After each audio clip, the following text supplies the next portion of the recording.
To the Moon was made a decade ago, and yet still does a better job than many recent attempts at representing autistic characters in the media. So let's take a look at what To the Moon does right to learn how to make autistic representation better. In case you haven't played To the Moon, I don't plan on giving away any major spoilers in this video. You follow two doctors whose job is to help people on their deathbeds.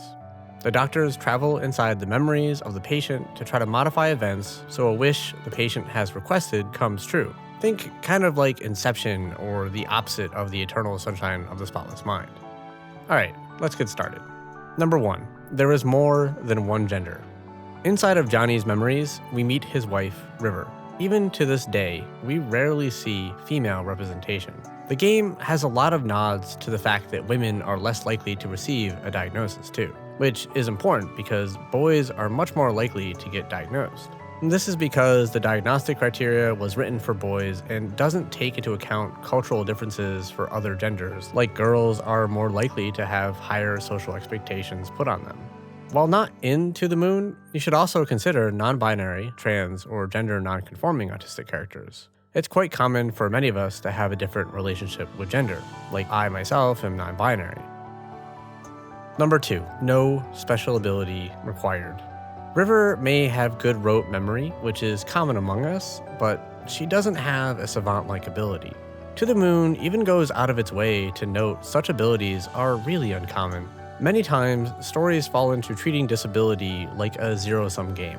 So if a character has a disability, they must have some other cool skill to make up for it.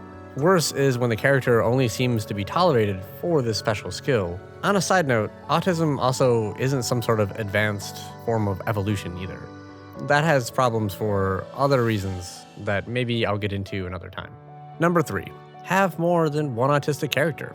To the Moon also introduces us to River's friend Isabel, who is also autistic.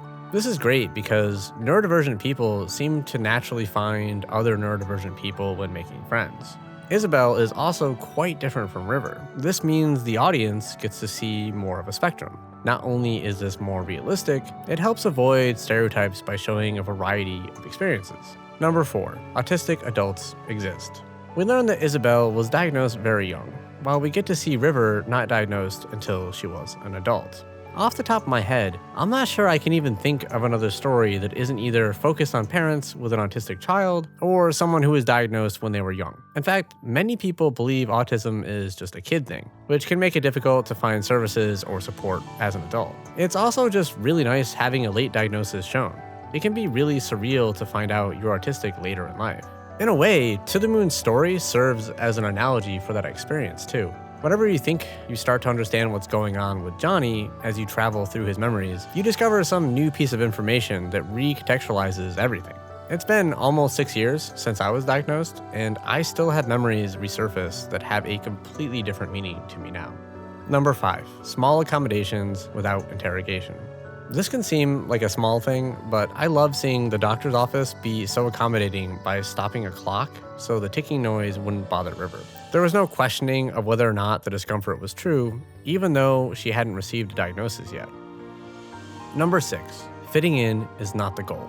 In the same scene, Isabel explains how her and River are quite different. We learn about the struggles Isabel has endured being diagnosed so young, that she had to be an actor all of her life to try to fit in. In doing so, she says she's not even sure who the real her is anymore. In the autistic community, this is often referred to as masking, and it can take an extreme toll on our energy. We often see the opposite of this in other stories, where the goal is usually to learn how to mask, so the character can try to appear more neurotypical. Number 7. Being different doesn't make you wrong. Even when characters may be confused or find River's behavior strange, we still see the neurotypical protagonist Johnny's behavior questioned. I have talked about before how what's normal can automatically be assumed to be good. It was nice to see moments where common behavior is questioned, especially when it's noted it's something that would upset River. Number 8. We are more than our trauma. River never feels like a one-dimensional character to me, even though we are only seeing her through Johnny's memories. Often stories want to show difficulties autistic people face in society, but in over-focusing on this, end up creating a simplistic stereotype as a character which just seems to try to invoke inspiration or pity. River does fall into the manic pixie dream girl trope, but the narrative even pushes back on that. And to be clear, negative things happening are fine in a story. I cried multiple times in To the Moon. It's part of the human experience. It just shouldn't only be about that, especially if it's centering on being autistic. Number 9. Talk about real issues. Autism itself is not River's challenge in To the Moon. There are natural conflicts that arise due to communication differences, but the blame does not somehow fall on River throughout the story. In many ways, River's challenge is mistreatment from Johnny. Representation of autistic characters often hit some of the common differences many of us experience. Things like sensory processing differences or communication and the challenge those bring, especially related to social expectations. While many of these characters I can relate to on some level, they often feel kind of shallow, like they're missing the depth of how these differences actually shape our experiences in the bigger picture. River is seemingly able to get a diagnosis and support relatively easily, whereas many of us struggle with money and finding these supports. But we are also only seeing key moments in Johnny's memories.